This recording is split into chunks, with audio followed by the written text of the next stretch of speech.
And one day in the training, the fellow player hit me from my knee and I ruptured my anterior cruciate ligament. My physiotherapist had a big impact on me to become a physiotherapist myself.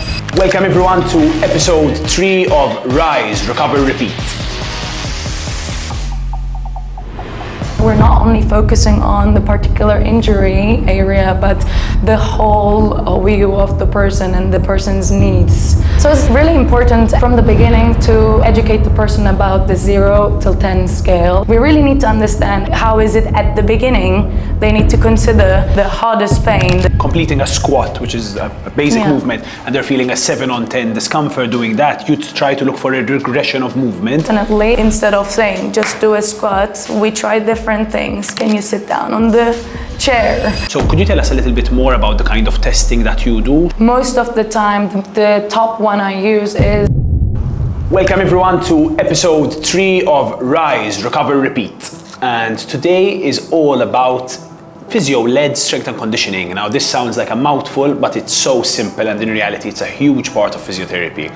We're so lucky today to have Milenay Günsoy with us. She's a physiotherapist at Rise Physiotherapy, working from our Slima location, and I'll tell you all about her in just a second.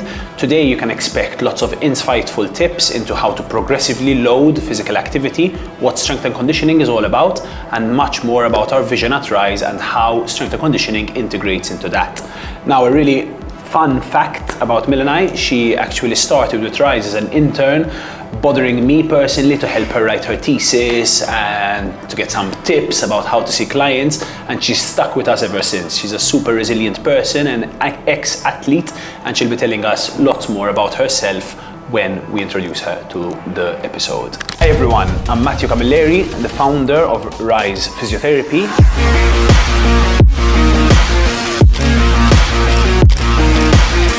Rise, Recover, Repeat series is all about building a healthier and stronger you. We'll do our best to bring interesting content, speak with professionals in the industry. So, Milenay, lovely to have you. Thank you for accepting the invite to be here. So, can you just tell us a little bit of a background about you?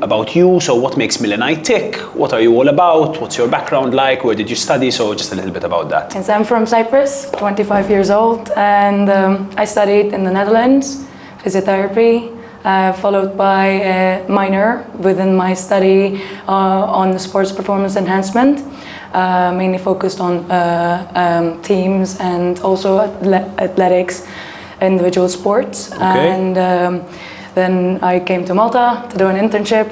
Luckily, it was the best experience ever. And, you have to say that. Yeah, exactly. Yeah, fun, engaging, great team. So lead me to here. Okay, so can you tell us a little bit more about what your thesis was all about? Because that shows a lot of interest in where you were looking to go. So basically my thesis was focused on Achilles injuries and the rehab after that. So whether it is a full rupture with surgery or without, which method is better to focus on to get the person with injury better. So it was mainly focused on eccentric loading versus concentric eccentric or concentric loading. Okay. And yeah, there was quite different results, and seems like all of them works in some ways, but you really need to focus on which one works for the person at what stage. Yeah. And can you tell me a bit about your athletic background? So I mean, one of the main reasons that we engaged when you came to Malta is, first of all, you really fit in with the team, which I loved, and super outgoing and a really friendly person, but also you have a background as an athlete. So how did you kind of grow up? I know that there's your dad was into sports a lot. Yes. So what's that all about? My mom and dad is the main reason why I was involved with sports. My mom and dad, they're both PE teachers. From a very young age, I grew up in courts, pitches, tracks, etc. And had my interest basically focused on more athletics because that was the most I've seen. My dad was a runner, my mother was a sprinter, my dad was a long distance runner. So I was always thinking I'm in between. I will be a 400-meter runner, I will do that and this. And from there, I've done many different kinds. First started with gymnastics, then after getting the foundation of that strength and flexibility, then dived into team sports, basketball and athletics. My baby rugby. I love athletics so much. Yes, exactly. And various other kinds, but really focused on athletics after I finished high school and carried on doing it even in university years up until I come here. Yeah. Okay. And did you have your fair share of injuries, and did that like lead you at all into physiotherapy? Yes. Like, how did you end up becoming a physio? So actually, that's also a great story because it happened while I was playing basketball and I was in a team. So I was doing athletics and basketball at the same time. It was quite intense, and there was a phase where I even did cycling competitions in 2016. Towards the end of the year, I felt I was very tired, constantly tired, irritated. And one day in the training, I remember the fellow player hit me from my knee and I ruptured my anterior cruciate ligament. Wow. So I had to go through that and also got a surgery done because that was the best possible choice for me with a hamstring graft. Okay. It was intense, but then my physiotherapist had a big impact on me. I also saw her last year, so I told her how much impact she put on me to become a physiotherapist myself. Yeah. I always was interested in healthcare. However, I didn't know if I want to become a doctor or something that will be more in touch and in communication with the person. And And after that experience, I focused more on physio because it felt more like me. I was like, okay, I can involve myself in sports and do physio all together, everything I love in one. Yeah, that's such an interesting story because it's really how I ended up in physio as well. Okay. So also through an ACL tear and kind of experiencing physiotherapy and having a background of people who are in sports as well around me, my parents being doctors. So it's really interesting how just a happy accident leads you into such a life-changing decision. Yeah, at a very young age, you don't know what you're gonna do, and all of a sudden it comes to you like, oh yeah, this is what I want to do. Totally. And it really, I think it helps us almost be better physios, have gone through with it. You know, like when I see someone who's day one post-surgery with an ACL, I just feel like I really engage with them. I feel you. I feel you. I feel your pain and I feel your journey. So I know, think that definitely we changes a lot. all got injured from multiple places. Makes a big impact. Makes a big impact. So actually this really guides us nicely into the topic we're talking about today, which is this kind of unique product or unique service that we offer at Rise, which is physio-led strength and conditioning. And I think you really embody that. You're super into your strength and conditioning, you train a lot on your own, and you're one of the people who offer the service of physio-led strength and conditioning.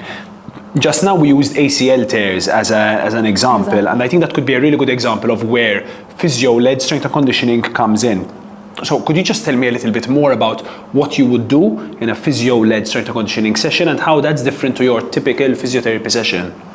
Okay, if I can give you a little example from clinical part of it. So after the ACL surgery is done, or whether it is decided that it's not going to be a surgery, but there is still a lot of irritation and pain and a lot of swelling.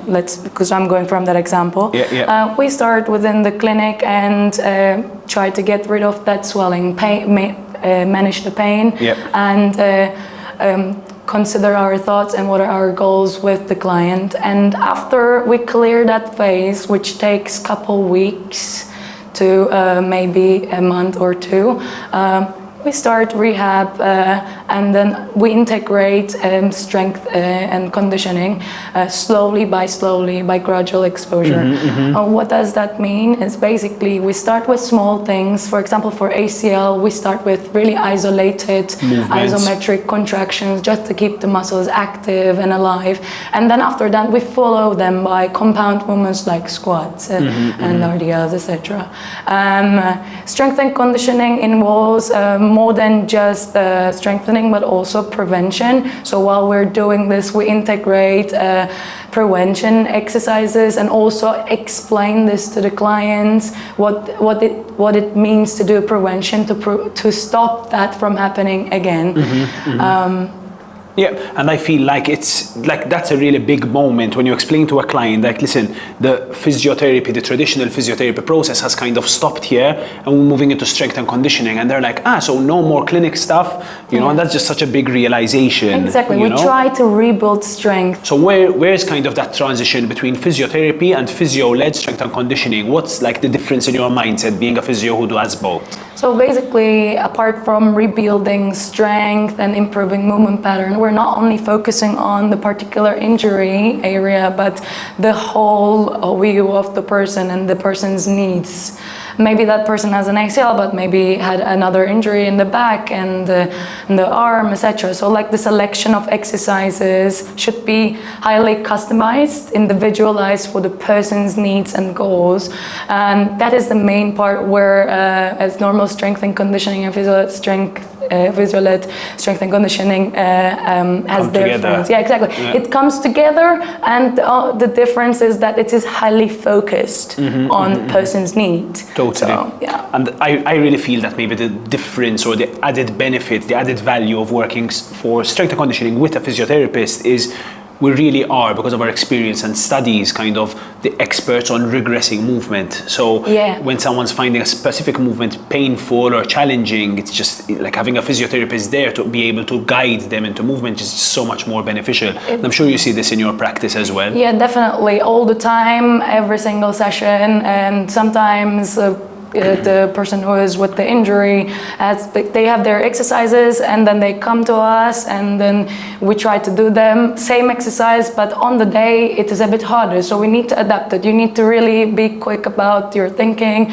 set and try different things. Progressing or regressing, it goes either way. So the same exercise might not be as easy on a different day after a heavy surgery that is done. Of course. Yeah. To go around it, we try and we see and we talk about pain range as well from 0 to 10. I use that scale because it helps quite a lot. Can you tell us a bit more about that? So if I'm your client and I'm telling you like I'm struggling with this, what's the kind of question you ask me to understand what I'm struggling with and this pain range you just talked about? So it's like really important from the beginning to educate the person about the 0 till 10 scale. It can be any kind of scale, so I don't have to specify. I'm just using the numbers and I tell them 0 to 0-1 is absolutely low, mild. It's not interfering with the daily life, not much pain at all. And as you scale up towards 5-6, your pain is actually starting to slowly make you feel irritated during the day. And above 7, 7.5, sometimes they tell me 7.5, 7.5 till 10 is actually a lot, and you really cannot function during the pain. Maybe, let's say, 8 till above is much more intense pain. So I try to explain this to them and repeat it several times, because we really need to understand how is it at the beginning. They need to consider the hardest pain, the heaviest pain that they've experienced with that problem. Exactly. So in the following sessions, they can make a clear decision on, okay, this is more than 3 to 4, it's around definitely 6, 5. So I would tell, okay, let's keep it down. Okay. So whilst they're doing the movement, so for example, just to give an example to everyone, if someone's completing a squat, which is a basic movement, and they're feeling a 7 on 10 discomfort doing that, you try to look for a regression of movement. Is that correct? Definitely. And we can do that by basically either, if it's with the weights, change the weights, or if it's, for example, the depth of the movement, then we can change the depth of the movement. Make it a bit higher. Don't go so deep and too much flexion. Arrange it like that. It's very simple adjustments, but it really does make a whole lot of difference for their rehab and their experience within the clinic and in the gym. Totally. And don't you feel sometimes it's not even the physical stimulus, which is the problem? It's not just the amount of weight or the amount of reps, but there's such a big fear component when someone's coming back from injury and starting with strength and conditioning. There's this almost a little bit of psychology at play, and just reducing a little bit of weight or putting the level of the squat that little bit higher just makes such a big difference, no? Yeah, like not most, but some would have that overstimulation of, I'm afraid to bend down, I'm afraid to do this, that. It really depends. I can't really specify which would be the example, but yeah, in that case, I explain them exactly what it means to move, because moving is the best solution right now that you can do to get better. In that case, we just slowly try to introduce or change the method or change the focus point of the exercise, for example. Instead of saying just do a squat, we try different things. Can you sit down on the chair? Which is a squat. Yeah, which is almost a squat. It's similar idea, but you can have some help from your hand, and it makes a whole lot of difference.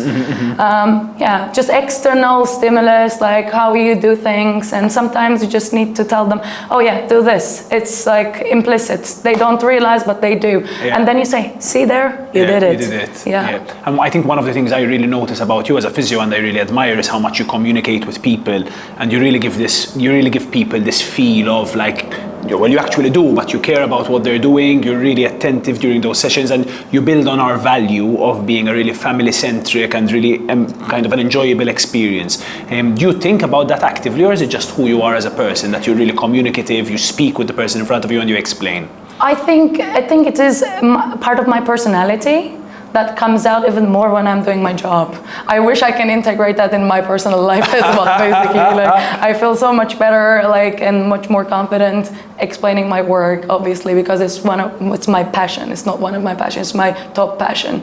And as a person who experienced injuries myself, I can empathize as well how much a person really wants to get back to that rugby pitch. But they're like, they can't. At that moment, it is the reality, and you gotta really like be straightforward, be realistic, but also empathetic, because you can't just say, no, you can't do it, kind of thing. You will be doing it, but we will need to focus on now and get stronger now. So like, it just be, I think it is really my personality at the end of the day. Fantastic. That plays the biggest role while I'm doing this. Yeah. I think it really comes through, and you're very genuine with it, and I've seen you with lots of clients, and I mean, you've been my student in the past, so I love to see it, and I love to see your growth. I try to be me. One thing I just find so important, and I know that you do a lot, is this value of tracking what we're doing in the session. It's so boring, it's literally an Excel sheet, but I think it's one of the values, like being data driven is something we really do, and I think I do it, and I'm sure you do it as well, that we almost keep a spreadsheet about every client and how much load we're using with them, just to remember. Can you tell us a bit more about that and how important it is? So like, yes, we definitely have to track what we're doing, because otherwise how will we remember everything? We have multiple clients. It's, for me at least, because I see so many clients in a week, it's sometimes so hard to remember, okay, which weight did I use last time? Totally. If not the exercise, which weight did I use? And do I have to request this because my client is telling me it's too much right now? Okay, so I regress it, and I take a note about that, and we talk about it and we change it, etc. You can't really follow or track everything in your mind. It would be a lie to ourselves, really. Of course. So yeah, we do track them with spreadsheets that are also sometimes, for the ACL case, divided into certain weeks, focusing on different aspects of the rehab, testing, retesting, etc. Yeah, and I love that you say this, and it's just so important that you mentioned testing and retesting, and that's a huge part of physio-led strength and conditioning, and I do think it's a differentiating factor from what we do in a physiotherapy session, or also in a full-on personal training or strength and conditioning session. So could you tell us a little bit more about the kind of testing that you do? So what kind of tests you like to use and you integrate into your practice? Yes. Most of the time, the top one I use is muscle testing, muscle strength testing. So Milenay, can you just tell us a little bit about where physio-led strength and conditioning fits into the whole physio process? Okay, so think it as injury happens. Then you go into the rehab phase, and then comes physio-led strength and conditioning, which is actually the bridge from rehab to performance, or rather say return to play. Okay. That's where it's right before the last phase, where you can focus more on your overall strength and power, whatnot you need. Okay, and how do you feel a physio is better suited for this bit? So why do you think physio-led strength and conditioning is so important? Where do you think your knowledge, know-how, experience, education help you with S&C? Specifically with injured people who has a lot of injury background or had just an acute injury, acute in the sense that have gone through rehab and at the stage of doing more, we can really help progress and regress, like we talked at the beginning. We can really check the movement patterns and adjust and help how to move better. And also with that feel better within their movement capacity, make it more comfortable and get them really ready and strong for the next stage. Phase. Cool. So I have a little tradition here on our little series where I'll ask you any 3 questions, okay? Just to get a bit of insight about you and what you're all about. So our 3 questions for today are: you're a young physio, you're someone who's starting to gain lots of experience in MSK and sports and strength and conditioning. What kind of advice would you give to a physiotherapist who's just starting out, just finished school? Yeah, this is very easy to answer because I had it myself. Do not doubt yourself. Catch up with research, read and learn so you can apply it. Do not doubt yourself about your knowledge level. You know better than the person in front of you. Definitely. You're the expert in the room. Yeah, but it's just like, there is this reassurance situation at the beginning. And if you really need help, ask your colleagues, ask the people who are around you, who are doing the same thing, same job, same field, and try to catch up with research. It is really important because it's ever-growing knowledge. Whether you're focused on sports, elderly, or just MSK, it doesn't matter. Just keep up with the knowledge because from year to year, everything changes, and that is going to keep you strong. Yeah. Okay, so as someone who's been through multiple injuries, you've had surgery, and you're an active person, what was like that thought process in your mind that kept you hopeful and knowing you can return? And like, what do you put out to your clients? So what's that mindset? For me or for you, yeah. For me, for my injuries, I've always focused on what I wanted. Not necessarily I'm gonna go and run tomorrow, but I wanted to get better tomorrow and the day after and the day after. So you always look at that small step, like what's the next step? The little changes, the little 1%. 1% every day, exactly. If I can improve a little bit, I'm gonna go ahead and improve it. Okay, and just a simple one to finish off. What's your favorite gym exercise to do when you're training for yourself? RDL. Yes, I think most people would say they hate that. Love the glutes and hammies, stretching out, load them up. Fantastic. So thank you so much, Milenay, for joining us. I know it was a little bit stressful for you to have a chat. It's not stressful after all, towards the end. That's great. So I hope everyone enjoyed that. Lots of insightful tips about why strength and conditioning, links to physio, what it's all about. And as always, if you have any questions for Rise, any questions for Milenay, please hit us up in the comment section. We'll be more than happy to answer any questions. And please remember to subscribe, to follow us. We'd love to put out more content to educate as always and to stick to our values of getting you stronger every day, one step at a time.